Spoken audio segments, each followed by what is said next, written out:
FDA, under the Biden administration, changed the rules for the chemical abortion drug and said you no longer need to see a physician. So if you have an ectopic pregnancy or all kinds of, don't even go anymore to see a physician. But they also changed an area that has been something that's been very particular. You've talked about a lot, and that's transparency. They changed the position and said, don't tell us if there's a side effect on this drug unless she dies. But other than that, don't tell us anymore. Literally, don't give transparent information to the American people or to the women who take this drug anymore. We don't want that reported.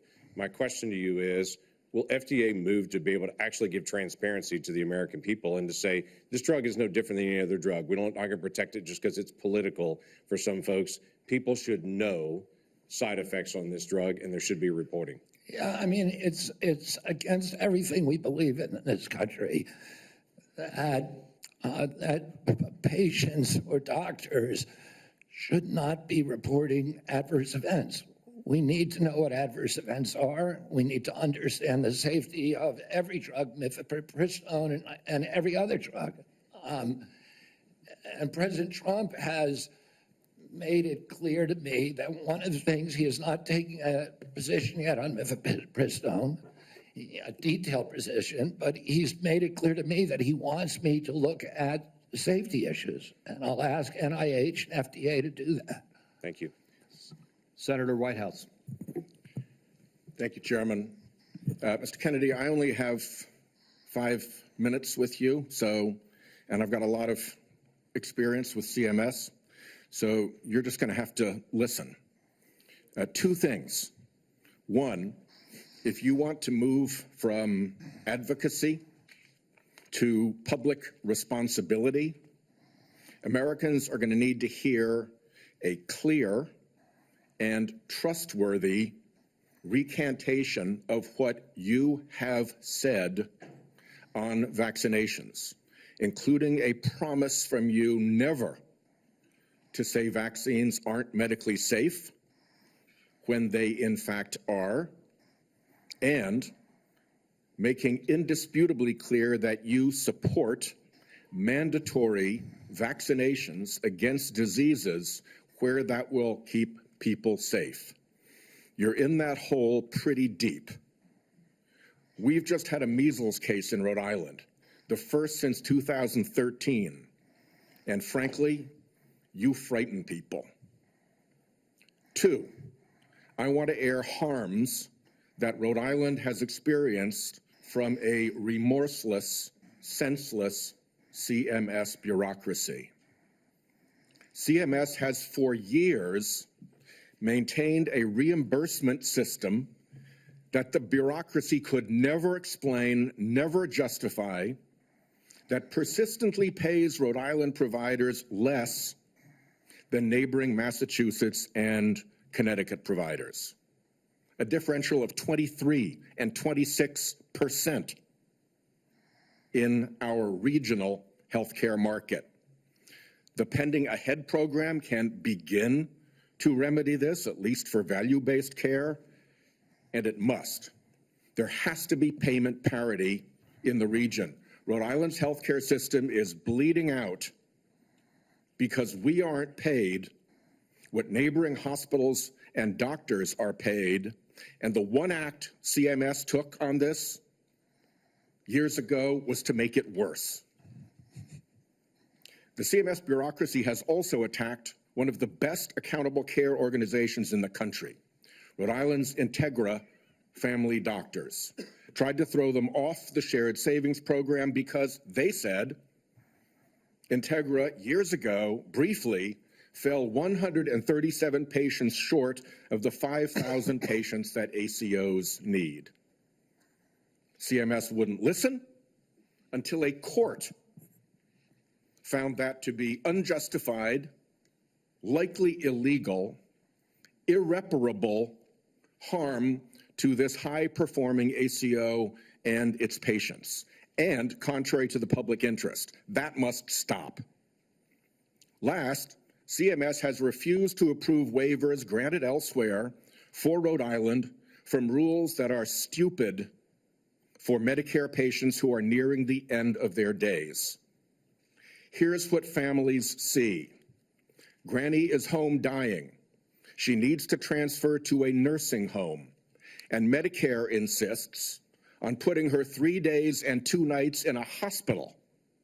Expensive, frightening to Granny and the family, and stupid. Granny's home dying and can't get palliative and curative care together. Inhumane and stupid. Granny's home dying and can't get home care if she can still get out into the yard or be driven to see the shore, to see Narragansett Beach, say, one more time, to recall childhood memories before she dies. Inhumane and stupid. Granny's home dying and the family's exhausted. And the respite care benefit is not to send a nurse or a caregiver, but to stuff Granny in an ambulance and haul her off to a hospital. Some respite. It's all expensive, frightening, inhumane, and stupid. But the insensate CMS bureaucracy takes a court order to be awakened to the harm they cause. I have had enough. CMS should let Rhode Island try humane end-of-life care through CMMI. Let's see if it works at a state. I bet it will save money, serve families better at a very, very delicate time, and perhaps even make a model for better health care everywhere. I've said a lot. My time is out. You're welcome to respond in writing. I ask unanimous consent that the order declaring CMS's actions to constitute irreparable and illegal harm be put into the record. Without objection. Let me just respond very briefly, Senator Whitehouse. I'm an implacable enemy of tyrannical, insensate bureaucracies and stupid rules, and I will work with you to make CMS responsive to the needs of Rhode Island and to remedy those disparities that you talk about. I am familiar with the Integra Health plan, and it is the template for what we ought to be doing as a value-based plan. And I look forward to you to making sure that we create pilot programs like this Unfortunately, that can be Mr. Chairman, reproduced around the country. Unfortunately, Mr. Chairman, one of the things I've learned in my tenure in the Senate is that a nominee saying that they're willing to work with me amounts to exactly zero. We need to get this fixed. Thank you. Well, I guess at that point, then, we will move on to Senator Daines. Mr. Chairman, thank you. Mr. Kennedy, I'm glad to see you here this morning. I listened to your opening remarks, and you mentioned that you want to make HHS the gold standard of science. I have found my engagements with you, both behind closed doors in my office, as well as listening to you publicly, to be very thoughtful and science-based. I applaud that. I thank you for that. And I realize this will likely be a very partisan vote on this committee and on the Senate floor. But let the record state there are 3 medical doctors on this side of the dais. I'm a chemical engineer. We believe in science. I'm thankful that you do too, and you made that comment in your opening remarks. I want to talk about agriculture for a moment. We talked about our common love for Montana. You've been to Montana many times. It's a wonderful state. A lot of folks have discovered it. They watch the show Yellowstone, and people are coming and moving into our state, but it's an amazing place. But as you know, agriculture is our top economic driver in Montana. We produce some of the highest quality crops, the best livestock in the country and the world. Our farmers and our ranchers are truly some of the most effective environmental stewards in ensuring we have a safe food supply chain in the world. I share your view that protecting the integrity and safety of our food supply is of utmost importance. I appreciate the research happening in places like Montana State University to help farmers produce resilient, healthy, and safe crops, as well as their agricultural practices. You mentioned you were a 4-H kid growing up. I think our 4-H kids and our FFA kids are some of the best kids in America. My question for you, Mr. Kennedy, is if confirmed, as I'm listening to my farmers and ranchers talk about the future, will you commit to working collaboratively with partners at USDA, at the relevant federal agencies, as well as our Montana farmers and ranchers before implementing any policy that might affect or impact food supply? I absolutely will make that commitment. I have, as I shared with you, a personal commitment and a long career working with farmers. I want to make sure I understand the very, very narrow margins, the slim margins that American farmers and ranchers are dealing with. And I don't want, under my watch, a single farmer to have to leave his farm for economic reasons or for regulatory or bureaucratic reasons while I serve, if I'm privileged to serve, to be confirmed as HHS Secretary. Even more important, President Trump has a very, very strong commitment to farmers. President Trump is probably historically in modern history the best farm president in our history. Farm income spiked for the first time in decades under his last administration. He got solid support from farmers across the country. Farm country is Trump country. Farmers across the country supported him during this election. He has specifically instructed me that he wants farmers involved in every policy, and that he wants me to work with Brooke Rollins at USDA to make sure that we preserve American farmers, that all of our policies support them. Mr. Kennedy, thank you. And if confirmed, I look forward to having you and Brooke Rollins out to Montana to spend some time with You our have farmers. my commitment to come there anytime, particularly during ski season or hunting season. Deal. I want to shift gears for a moment. As we discussed in the meeting we had in my office, mifepristone was approved in 2000. The FDA has been under scrutiny and brought to court for failure to properly assess this drug, as well as subsequent deregulations Senator Langford described that have occurred over the past 25 years. Some of these deregulations included ending the requirement that these drugs be prescribed by a doctor, ending reporting requirements for adverse events, and allowing these pills to be obtained through the mail. In fact, the FDA's own prescribing label mentioned that 3 to 5% of women taking this drug end up in the emergency room. My question is, if confirmed as Secretary of HHS, will you commit to working with the FDA Commission to review these deregulatory actions that are threatening the safety of women? Sorry, Senator. As I said to Senator Langford, I think it's immoral to have a policy where patients are not allowed to report adverse events and where doctors are discouraged from doing that. President Trump has asked me to study the safety of mifepristone. He has not yet taken a stand on how to regulate it. Whatever he does, I will implement those policies, and I will work with this committee to make those policies make sense. Thank you, Mr. Kennedy. Senator Hassan. Thank you, Mr. Chair and Ranking Member Wyden, and welcome, Mr. Kennedy, and to your family as well. I want to start with a couple of concerns I have, and just briefly on Medicaid. States share in the funding of Medicaid. Millions of disabled children in this country are alive because of Medicaid.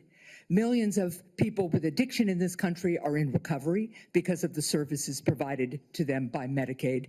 And millions of chronically ill people who, until Medicaid expansion was enacted, who couldn't get health care and therefore couldn't work because they were too sick, got health care through Medicaid expansion, then went back to work, and now they're on private insurance. So those are some facts about Medicaid that you might want to brush up on. Now, I'm also extremely concerned about your endorsement of radical fringe conspiracies that, if implemented at HHS, would put American families' lives at risk. Vaccines are one of our greatest public health triumphs. And you don't need, I'm not talking about abstract medical science. One of the people who helped raise me was my grandfather, who was a pediatrician. He practiced medicine in this country from 1921 until the mid-1980s. And I heard details about the difference those vaccines made in saving lives in the children who were under his care. Vaccination has helped to eradicate many deadly diseases in the United States, including polio and smallpox, something we should be proud of as Americans. I am extremely concerned that as Secretary, you would be able to halt critical vaccine research and to exploit parents' natural worries by advising them not to vaccinate their children. This will lead to more children getting sick, and some will even die. Before the measles vaccine, about 500 American children died a year from measles. This is too much of a risk for our country, and there is no reason that any of us should believe that you have reversed the anti-vaccine views that you have promoted for 25 years. For example, you have previously falsely suggested that the polio vaccine killed many, many, many, many more people than polio ever did by causing fatal cancers, while rigorous safety studies show that to be completely false. Now, let's go to something we agree upon. I am really heartened to see that one area where we agree on is on women's reproductive freedom. In your own words, it's not the government's place to tell people what to do with their bodies. You said that, correct? Yep. Mr. Kennedy, in 2023, you came to New Hampshire and said, quote, "I'm pro-choice. I don't think the government has any business telling people what they can or cannot do with their body." So you said that, right? Yes. Yep. But you also said we need to trust the women to make that choice because I don't trust government to make any choices. You said that too, right? Yes. It is remarkable that you have such a long record of fighting for women's reproductive freedom, and really great that my Republican colleagues are so open to voting for a pro-choice HHS secretary. So, Mr. Kennedy, I'm confused. You have clearly stated in the past that bodily autonomy is one of your core values. The question is, do you stand for that value or not? When was it that you decided to sell out the values you've had your whole life in order to be given power by President Trump? Senator, I agree with President Trump that every abortion is a tragedy, that we can't be a moral authority in this country. Right, so, but that isn't what you said back in New Hampshire in 2023. My question is exactly when did you decide to sell out your life's work and values to get this position? Senator, I agree with President Trump that every abortion is a tragedy. So what you're telling us, just to be clear, because my time is limited, is that regardless of what you believe, regardless of what values you have, if President Trump tells you to do something, you're going to do it. You said just now the discussion about mifepristone. Oh, he's asked me to study the safety of it. Here are the safety studies that tell us mifepristone is safe and effective. And I asked Mr. Chair that these about 40 studies be admitted to the record by unanimous consent. Without objection. So the studies are there. The safety is proved. The science is there. But what you're telling us is if President Trump orders you to take action to make it harder for women to get direly needed health care, you'll follow his order. If Mr. Trump, as he did yesterday, orders a halt on Medicaid payments that are essential for taking care of people with disabilities all around this country, you're going to follow that order because you are willing to sacrifice your values, your knowledge, if President Trump tells you to do that. That, to me, is unacceptable in a Secretary of Health and Human Services. As I explained before, the White House has issued a statement saying that that policy will not deprive any American of benefits. The problem is the White House issued that statement only after we pointed out the damage it would do, and it became politically uncomfortable for them. You know what else that freeze on federal funding did? It halted funds for critical research that could cure pediatric cancer. So if the president tells you to do that, you're going to stop that too. That's enough. Thank you. Senator Cortez Masto is next. Thank you. Mr. Kennedy, thank you for coming into my office and having the conversation that we did.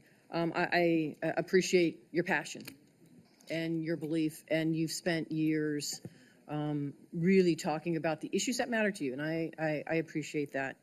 Let me ask you a couple of questions, though I just need some clarification.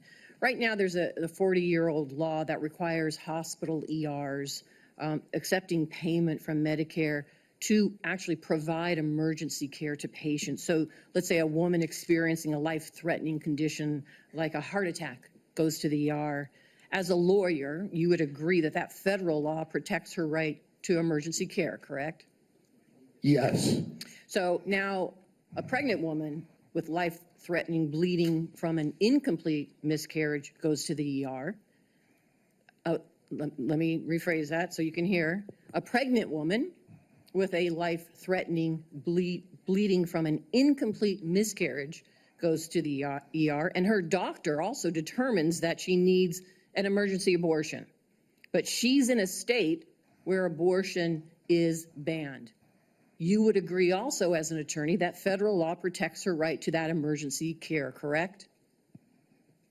I don't know. I mean, the answer to that is I don't know. If the state Does it, bans well, let it, me ask you this as an attorney, doesn't federal law preempt state law? the federal Constitution does. Sometimes not every federal law preempts state laws. It could be unconstitutional. Now, I'm Well, not I would trying to tell be you in this evasive, case, let me ask you Senator. I'm this. just telling you I don't know the I answer appreciate to that. question. But what authority do you have over this as the director of HHS? What authority do I have? Yeah, to enforce the law, In what regards? to make sure that a hospital that receives payment from Medicare is ensuring that they're providing the necessary emergency care to patients when they present. It's actually the EMTALA law. So what authority as HHS director do you have with respect to EMTALA? My understanding is that I have budgetary power and that it's pretty much limited to that. But if you tell me I have another authority, I don't even think that Well, let me tell you, we you have do. a law enforcement branch at HHS. Actually, you do, and that's CMS. CMS actually investigates complaints of EMTALA violations, as well as the Health and Human Services Inspector General, who, by the way, was just recently fired by Donald Trump. So you will be enforcing EMTALA laws, and it's important that you understand their impact and don't play politics with the patient presenting at the ER based on a position that this administration has taken. Let me ask you another question. When we met in my office, you said about lowering drug prices, that when Big Pharma price gouges, the American people suffer. I think we both agree on that. And I think you're sincere in your belief that you want to reduce prices for Americans, correct? Yes. Yeah. The Inflation Reduction Act empowered Medicare to negotiate prescription drug prices. It penalizes drug companies for price hikes above inflation, and it caps seniors' out-of-pocket drug costs, along with reducing insulin prices to $35 per month. But your future boss, Donald Trump, on his first day in office, revoked President Biden's executive order that actually directed the health secretary to examine ways to reduce drug prices and improve access to innovative therapies for the American people.